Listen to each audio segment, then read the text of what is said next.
Hey guys, what is going on? Thanks so much for watching the channel. Matt Smith here as always. Before I get rolling, go ahead, like and subscribe for me, and then swipe right in the comments section and hit the hype points. Hype me up just a little bit. Thanks for being here. If you're here from Mile High, if you're here from social, I really do appreciate it. Well, Buffs fall to Houston 36-20 in an ugly football game. Interesting flow to this one. Houston came out, pretty much dominated the first quarter, had nearly 200 yards total offense, and then the script flipped. In the second quarter, Colorado started to really kind of put their foot in the ground defensively, hold them out of the end zone, and a couple of those field goals allowed Colorado to make a little bit of a push there near the end of the first half. And the second quarter was almost all Buffs as they climbed back into this thing 16-14. It was the third quarter where this game was truly lost. Out of the locker room, Colorado barely touched the ball in the third quarter. An 8.5-minute drive plus, I think, to open things up for Houston. In total, they possessed the ball for 12:49 of game time in that third quarter. It's tough to build a rhythm offensively, and clearly you're just constantly giving up third downs and a new set of downs, and it's a frustrating state of affairs here for the Colorado Buffaloes, who tonight lost what appeared to be their most winnable conference game. They were a 4.5-point dog, I think this thing closed at. And a lot of people all week were telling me, oh, they shouldn't be. Colorado's a better team than Houston. But making a quarterback change, and with what they put on tape the first 2 weeks, I'm not exactly sure that that was accurate in the first place. Now, that being said, I expected a little bit better of a performance tonight offensively from Colorado, but you got to give that Houston Cougars defense and head coach Willie Fritz tons of credit because they were ready, had a really good game plan tonight, really kept Colorado out of third and short. I thought the Buffs trying to run the ball on the first down tonight was like going to the dentist, to just constantly hitting a brick wall and not being able to pick up much, and that kind of set the rest of their drives back. Just a lack of execution on both sides of the football tonight. Clearly the big story heading in was Ryan Staub. You were going to the guy who was your third stringer, and you were going to move on at least temporarily from Caden Salter and Juju Lewis. It was a little bit of a debate afterwards in the press room among myself and some of my cohorts. I watched this game tonight on field level, and being down here, I'll tell you, I don't know if another quarterback really makes a huge difference. The one point that was brought up by Brian that I thought was very accurate is maybe at the start, the senior quarterback comes in a little bit more comfortable to a road environment like this. Potentially that might have happened, and it allowed you to get a better start, and then maybe you're not constantly trying to come back. But I don't know. I just look at the defense as a bigger part of the problem here. And again, the trenches, both sides of the ball, I think they're still losing that battle. Offensive line, again, I think it's maybe marginally better. They had to switch right tackles tonight. Larry Johnson got a quick hook, and they went to Andre Roy, the Maryland transfer. He played right tackle. Staub saw a lot of pressure tonight. He wasn't his best, certainly. He wasn't all that sharp, but he also dealt with some drops too. And there was a couple balls he certainly put right on receivers in the second half. They just couldn't come up with the catches. Even in the fourth quarter, they had a fighting chance to potentially make it a game one more time, being down, I think it was 26-14. They get a stop there, but I assume it was another 3 and out. I haven't even looked. It's just kind of how it felt like, that was what it felt like it was happening to them all night, excuse me. A loss for words, as was Coach Prime afterwards. This is probably the most,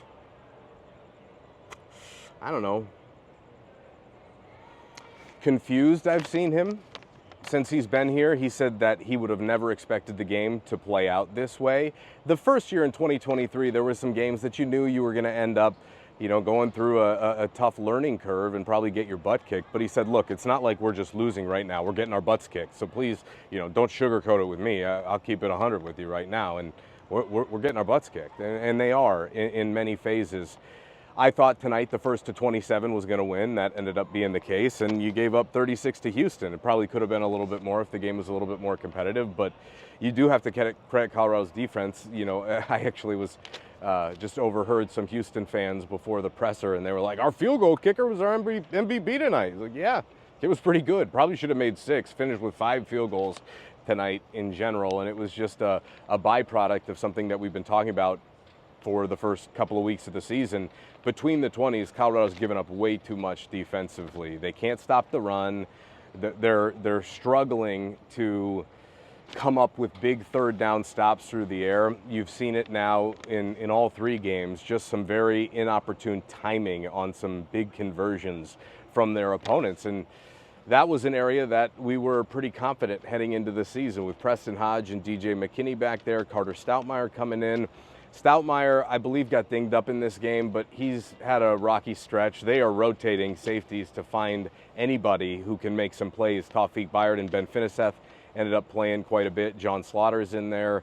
That was a position we were concerned about entering the season, still is, and they're rotating a ton of guys. Normally you don't want to play that many guys at that position if you can help it.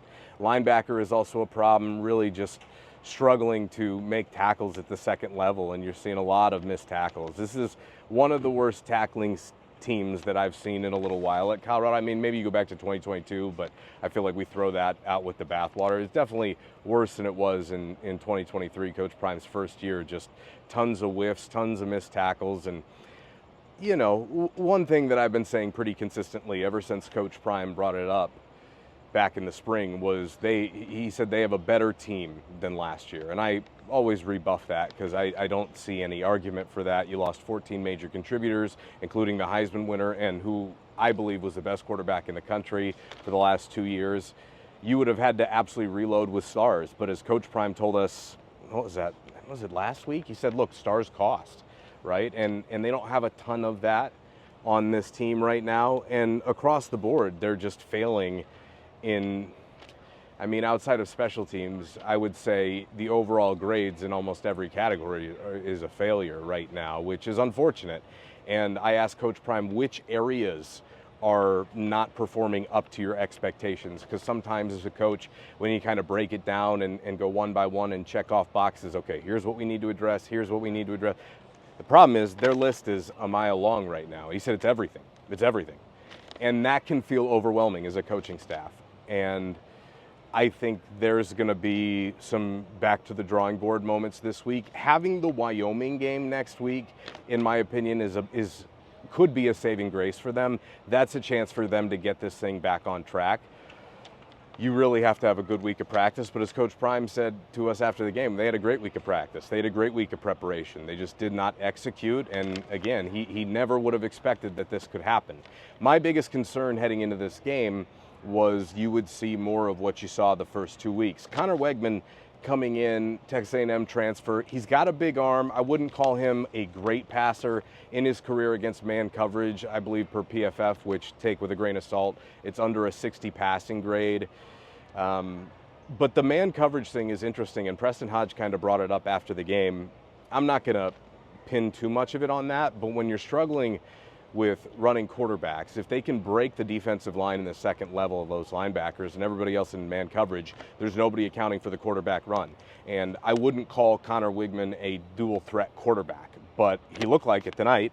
95 yards gained, 83 net, 2 touchdowns on the ground for him. It's really hard to win football games when you don't take anything away. And it feels like right now Colorado's really struggling to take much of anything away from their opponents. Now, Delaware, they only score 7 points, but as I told you last week, I mean, they move the ball way too much, and against better competition, you're going to be susceptible, even into field goal range. That's what happened tonight. You had 5 field goals. You had 15 points you gave another team off of field goals tonight, and he missed another one. Could have been 18. So it's really defensively got to be a focus to get opponents off the field.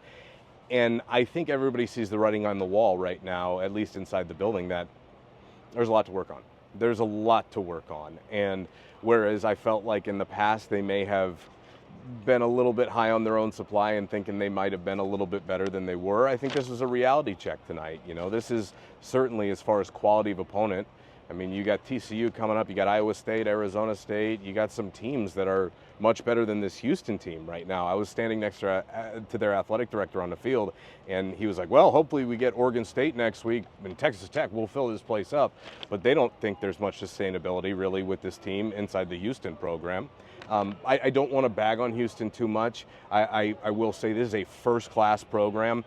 everything they do. Media relations, the concession stands were open till after the clock hit 0, so people could come get water. I mean, it's hot, folks. I mean, it is a hot one. Short of the Orlando game during Hurricane Helene against Central Florida, this is the most humid environment. Maybe, I guess, TCU to open the year, but it's nasty down here in Texas right now. So, you know, and a night game. We talked to Coach Prime about that, and he said, look, we're just not very good at night. And I think that's kind of been a consistent theme, that just all 3 phases, they've struggled at night. He said maybe it's because we're a morning practice team. Even when we try to do things to kind of get the student athletes acclimated, it seems like there's a struggle there. Probably a good week for people to throw their 2 cents in, you know, inside the program, right? You certainly have to do things a little bit differently, because the way things are going right now aren't leading to the results you want, and it's natural to try and kind of mix things up. Now, again, I know a lot of people are going to talk about quarterback. I don't know, guys. I really felt as I was watching this game, Staub struggled early, and then he really settled in. I thought he really battled in that second quarter really nicely. Had Colorado's defense been able to get Houston off of the field in the third quarter at all, I think this could have been a different game, but it's just hard to build rhythm as a quarterback when you're constantly, and as an offense in general, when you're constantly sitting on the sideline. And I thought it was a defense tonight that let him down, really. And again, Ryan battled. He did see a lot of pressure. Houston was really trying to bat passes down. Staub's a bit of a smaller guy. They're trying to get their hands up.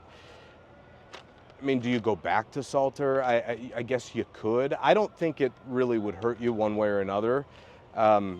Unless you want to pull the ripcord and go to Juju and use this as his freshman year, which I just don't think you compound the problem, and I think that could potentially have that effect by putting a quarterback in who is a little less prepared. It's not like I think Juju would have done much better today. I mean, quite frankly, nor do I think Salter would have. Again, I thought the point Brian brought up post-game was smart, in that maybe at the start of the game you get off to a better start and it changes the rhythm, but you'd never know. Next week against Wyoming at home, I think they do have an opportunity to kind of figure out how they want to go about it. Maybe they do play both. I think at this point that probably shouldn't be off of the table. Ideally, you don't want a platoon, and as Coach Prime said on Tuesday, he doesn't want to be playing musical chairs with their quarterbacks. I think I'd probably go back to Staub, quite frankly, but again, you've got an offensive line here that's definitely not as improved as they thought it would be, and certainly not as much as fans thought it would be. And maybe with that, the running quarterback helps. Staub used his legs tonight, picked up a couple of massive third downs, and had a big rushing touchdown himself. I still think the path to being the most successful with the current group is finding a way to get guys involved through the air. Zach Adkins had a drop tonight, but I didn't think he was involved in the game plan enough. I think he's struggling as a blocker right now. We may not have that at Folsom anymore, but for good time's sake, right there, we got a cart in the background. Anyway, that might be the most exciting part about this post-game video. Look, you allow a team over 200 yards rushing, you're probably not going to win many of those games, especially in conference play. They got a lot of problems to clean up, and it's not a situation where you're going to fix every little thing next week. Like, that's just not how it's going to work. It will look better against Wyoming, and I think a confidence boost kind of diving before you really dive into the conference slate is really important. So I'd come up with whatever it is that they feel like they want to do for next week at quarterback. I think that maybe that's the plan for the next couple of weeks, and maybe it is both guys. Maybe you start Staub and use Salter as the change of pace guy. Our mentions are blowing up. We were all laughing in the post-game presser that everybody's mentions are blowing up. Everybody, I know all you have your opinions and your thoughts, and the truth is there's not a lot of answers right now from inside the locker room, which is where it matters most. I asked Coach Prime about his message to the team after the game. He says he didn't remember. It's not like he writes them down. I'm just curious, kind of what is the thought, because there is such a high standard here and there are such high expectations, and within the building, they didn't think the season would start off like this. So I think there's a bit of a mental hump that they're going to have to deal with today and navigate throughout the course of this week. It's tough though, guys. I mean, it is. It's you know, I mean, you could put Caden in. I just don't think you're going to solve a ton of the problems that you're having. And the critical problems, I don't really believe stem from the quarterback position. I think it can help. You do see now how much Shedeur covered up, and that's something that I've been just hammering the last 2 years and telling you guys about. Look, I mean, it looked great with Shedeur now, but you know, like understand, another guy isn't going to be able to do half of this stuff. And again, even through 3 games of the season, as if I needed another reason or any of us needed another reason to appreciate him. But if you don't a little bit more than you did even before, I think it's glaring at this stage. The running game, let's see, they finished 96 yards tonight. Simeon Price, 5 carries, 51 yards. I think naturally you say, well, why didn't he get a few more touches? The problem is, again, on first down, they weren't successful. And when you're not successful on the run and first down, you kind of want to go to the pass to try and give yourself somewhat of a 3rd and short look. They just couldn't get into those 3rd and manageable situations. And I will tell you, offensively, I didn't think there was quite enough quick game involved, not enough good drive starters. That's something that if I had to give my 2 cents to the offensive coaching staff, it'd be really work on drive starters. Really, the main focus for Wyoming should be getting into second and manageable, 3rd and short. And then you can start to put one foot in front of the other and start to build some cohesion. But right now it feels like they're really kind of reaching. They went heavy RPO, and now you've got Staub in there, so you kind of backed off of it a little bit, which I do think was the right call. I'm really not going to blame them. I know a lot of you probably going to point fingers. I think it was the right decision that Coach Prime made. And I also don't think putting Cade Salter in at any point tonight would have made that big of a difference. I just don't. Now, maybe you go with the dual look and the 2-headed monster. And if you're going to play both, I would probably start Ryan and bring Caden in as your change of pace guy so he can come in, hit the check down right, hit your hitches, hit the quick game, and you know, utilize him a bit in the rushing attack. Maybe that's where you end up having to go here, because I don't think either one of them has necessarily earned the job. And as we talked about, like, Ryan looked the best, and he certainly gave you a reason to start him after his performance last week against Delaware, but it wasn't like he wasn't at the same time all of a sudden going to have nothing to prove and he had just earned it. No, he had a lot to prove. This was his 2nd career start.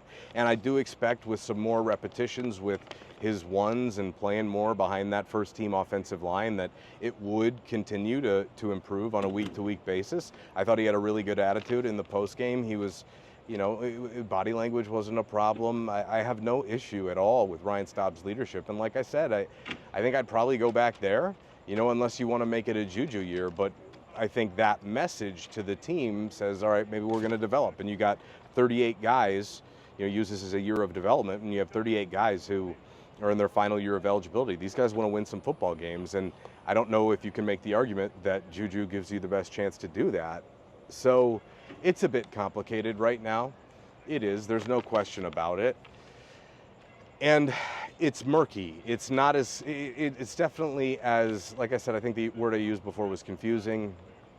I think it's as challenging of a spot as they've been in since this, you know, regime has been here, certainly. And you know, there was some interesting moments tonight. There wasn't a ton of good that I can bring up. Joseph Williams had a nice touchdown. Good to see Omarion Miller get back into the mix. Really slow start to this season for Draylon Miller. They have struggled to get him the football, and Draylon has struggled with a few drops here early. Didn't really see that from him at all last year, and unfortunately that's popped up.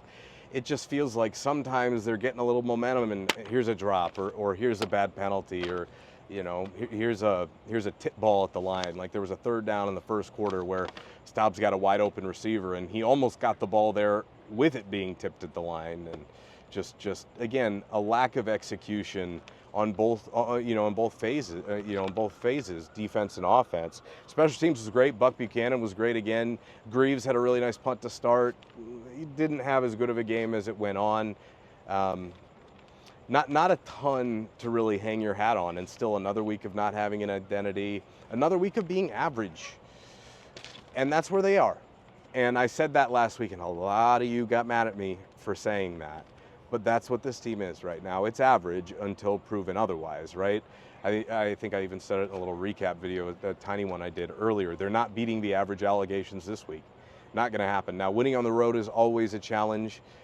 And again, I think for this team, you can't look at it in the context of trying to compete for a Big 12 title or trying to stack a bunch and win 8. You just got to find a way to win one at a time. And it's never going to look pretty with this group. I think through 3 games, there isn't all of a sudden going to be some shift where it's like, oh, look, they look like a really smooth operation. They've got to outcoach other teams because execution is struggling. So while I think, as Coach Prime said, it's not like we entered the week with a bad game plan or we didn't think this game plan was going to be any good. Why would you do that? But there's got to be another edge to it where you're probably taking a few more calculated risks early in games. I don't think this is a team that's built to come back.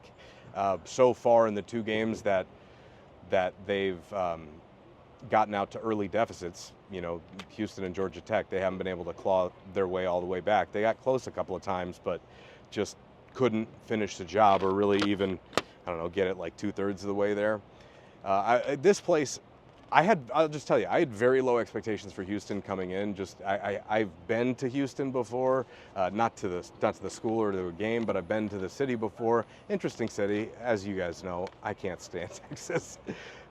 Just no redeeming part of this state for me. But from their sports information department staff, game day staff, atmosphere, I just thought first class operation down here, better than 99% of schools that we've been on the road and visited over the, 2 decades or so that I've been around this program. Other stuff to bring up here, penalties, there was a couple of bad ones. The PI on Makari Vickers, they went with Vickers as opposed to RJ Johnson to start tonight. Vickers, the Oklahoma transfer, offseason heart surgery. He was all right, but they're just not making plays. And there's not going to be a quick fix. And that's a hard one to wrap your mind around when you did have high expectations, which inside the program, that's all we heard about all offseason, even when some of us kind of raised an eyebrow. And again, from a recruiting perspective, this looked more like 2023 than it did 2024. You didn't have Power 4 contributors. You had a good amount of FCS guys, and the Power 4 guys you brought in were maybe lower on the depth chart than the caliber of Power 4 transfer you were getting last year. And clearly, I think not having Shedeur and Travis affected that to a degree. Also, the influx of cash this year, NIL-wise and otherwise, from big schools around the country pulling the top-rated transfers. It's not like Colorado didn't have a great transfer class, but there's not a ton of those guys that have consistently made plays through 3 games, not really that anybody has. There isn't an area of this team where I would say through 3 games, outside of maybe kickoffs, but we had those expectations for Buck Buchanan, there really isn't an area where they've met expectations and certainly none where they've exceeded them. You're looking at an average football team right now that is probably on a trajectory to finish bottom half in the conference unless a lot changes. But I go back to next week, I think you just have to be really deliberate with what you want to do, in that offensively, you've got to find a way to get into 3rd and manageable, 3rd and short. You have to. They weren't tonight, and that kills. They're not a good enough team to sit and, off the high dive on 3rd and long, and whether it's Salter, whether it's Staub, whether it's Lewis, be able to consistently convert those or wipe out the bad plays that Shedeur would be able to. You'd have a negative, and he would erase it really quick. You're like, wow, he just totally made a 3rd and 17, look pedestrian, and that's how good he was. But 3rd and 17 feels like a mile away right now for this group. So it's a tough pill to swallow. And like I said, I think it's time you kind of go back to the drawing board and say, okay, what is it that's not connecting? And it's tough to fix everything all at once. So you have to be really, and it's not that they weren't for this game, but I think you have to narrow the focuses a little bit and set really specific goals here for this Wyoming game. Yeah, you've got to win that one no matter what, certainly, as it is the most winnable game left on the schedule by a large margin. Although I do think Kansas State struggled. It's not the same. That's in late November in Manhattan. So there's a ton of football left to play this season, and it doesn't mean that things are just going to spiral from here, but don't kid yourself for a second and think that that couldn't be a possibility of where things go from here. And it's probably the more likely of all the trajectories at this moment, even though I do think this team will continue to get better. they've got to find something they're good at. And they still, through 3 games now, and all of fall camp and all of spring ball and the whole summer, workouts, there's nothing that this team excels at, and that's typically emblematic of a team that's not very good, and probably at best mediocre. And that's where it stands right now. So all things told, not a very good start to your road play this year. But again, I go back to, I think there was a chance for them to make it a game. Defense just couldn't get Houston off the field in the third quarter, and that's where the game was lost. There are individual notes that after watching the film, I'd be curious to really evaluate completely how Ryan played, because again, at field level, it's a little bit trickier to see, some of that stuff as opposed to being up at the crow's nest. But I know he missed some throws. There was no point where I'm sitting down here watching the game where I went, man, you should have gone with Salter, or you should have gone with Juju. I think Staub battled and battled hard, and I don't think he really lost any composure. Colorado just didn't execute tonight again, and they have fallen severely below their own coach's expectations for the season, which I know is, a tough pill to swallow when you have a room of such elite competitors on your coaching staff, which Coach Prime has assembled here. So got to be way better. Top down, everybody involved, coaching staff, players on the field. How can you even single out, as Coach Prime has said, and I have appreciated him a lot for saying this the last couple of weeks, there have been some times when some of my media brethren have kind of asked him questions to find some positives in some of these tougher moments, at least after the Georgia Tech game and after this one tonight. And he's like, man, I'm not really trying to single out anybody from an effort like that. And I think that's important, because there isn't anybody that played well enough to deserve being singled out. The guys that I will mention that I thought played well tonight, Tawfiq Bayard, I thought came in and played well at safety. I think Slaughter did some solid things. They're missing way too many tackles defensively, and I don't know how you fix that short of just doing it all the time, but you risk injury, and it's tough to manage all of that. I think what you're seeing right now is, especially defensively, your two primary, well, it's not just your two primary run stoppers. Your primary run stoppers from last year, Chidozie Nwankwo, Shane Cokes, Cam Silman-Craig, Nakai Hill-Green, Levante Bentley, Shiloh, and even Travis. I mean, those were the guys who were really adept at stopping the run. You had Arden. I thought BJ Green was one of those guys, but there's just not enough of the rest of this year's version that have consistently proven themselves to be capable of doing that. And it's a problem at the moment in time. So a lot to figure out and not a lot of time to do it. I appreciate everybody for tuning in. I gotta go jump in another cold shower because I'm sweating like some sort of farm animal. And then I got an early morning flight back to Colorado, and I cannot wait to step off the plane back in the old 303. Thanks for tuning in. Like and subscribe and hype. Matt Smith from H-Town.